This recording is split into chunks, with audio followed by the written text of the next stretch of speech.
What's the difference between this Palmetto State Armory micro dagger and this Palmetto State Armory dagger? Stay tuned to find out.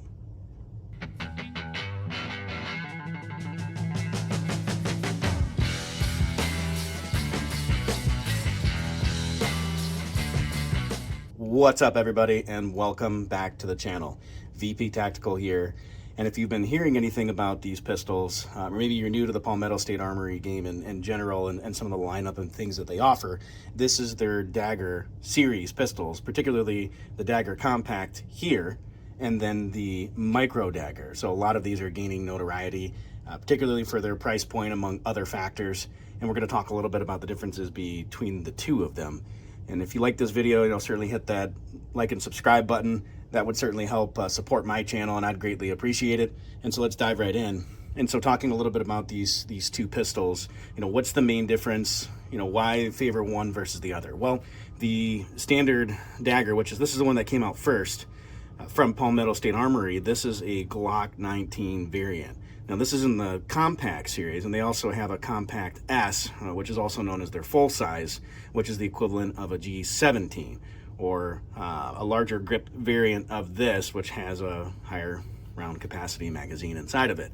And so this is based off of a Glock Gen 3 pistol, but this is Palmetto State Armory's version of it, and they've made their own adjustments and or contours to the particular gun to make it their own. And the big thing notably really is, for me, is the grip, the texture, but also the contouring. This is really, really good contouring. I like the undercut here, which is great for, grip and getting a good purchase on the gun. And then also, too, just this back hump on how that contours and really just shapes to your hand very, very well.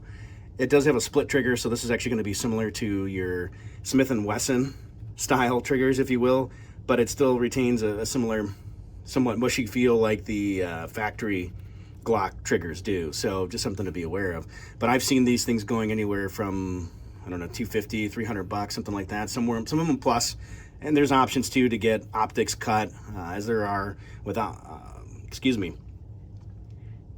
suppressor height sights, and you could get threaded barrels. There's different color variations, so on and so forth.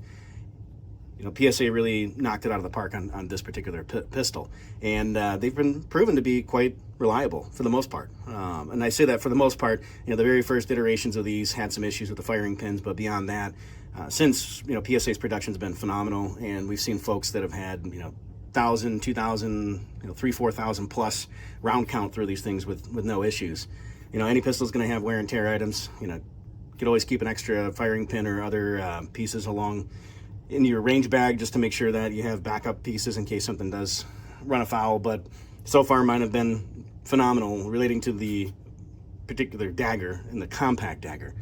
So what's the difference here with the Micro Dagger? Well, as its name implies, and you can see, they are considerably smaller, and you might not get that from the side profile. It is a bit smaller in width if you look at it from that standpoint, but it is smaller in length. Now, this particular one, I did add a 3CR barrel to it, and so it's a little bit longer because it has that threaded barrel, and then there's an adapter on here for my suppressor. That's not how it comes factory. So as of now, they've just been a standard version or a standard barrel in these, and the main advantage of something like this with a micro really, I think, would be for EDC. A lot of folks would still carry these. I think a lot of it just depends on your season and when or what type of pistol you want to carry based on the season, what type of clothing you're wearing, so on and so forth. And this particular model is the G43X variant. And one of the major advantages, aside from the contouring, the stippling, and all of those other things, the undercut that PSA did with this particular gun, they actually have a 15-round magazine, which is phenomenal. And actually, I've seen a lot of folks picking up the micro slick magazines and using them in their G43s and G43Xs. And so you get a 15-round capacity in this tiny little gun, as opposed to the regular Glock 43 and Glock 43X, where you're, I believe, only picking up 10. So extra 5 rounds, same size gun, why not, right? And so that's why this particular gun has gained so much popularity as of late. And there's other options too available where you can get them in the longer slide that has a comp built in.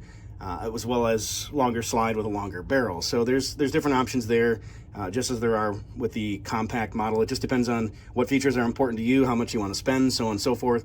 And obviously, you know, they do come in optic cut too, just like the standard compact daggers and full-size daggers do.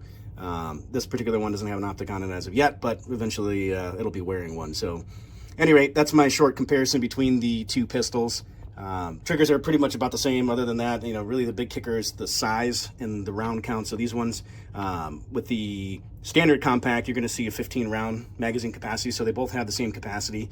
The big kicker here mainly is the size. And so these are phenomenal for EDC carry. You know, I'm just as comfortable carrying the larger compact size too. And then their full size, which again is the G17 equivalent. That would also be one that I wouldn't hesitate to carry too. But at any rate, hopefully you like this video. Drop those thoughts and comments below. You know, if you had to choose between a micro version versus a standard compact model, you know, out of the PSA lineup, which one would you choose and why? Appreciate all the love and support. Be safe and stay vigilant out there.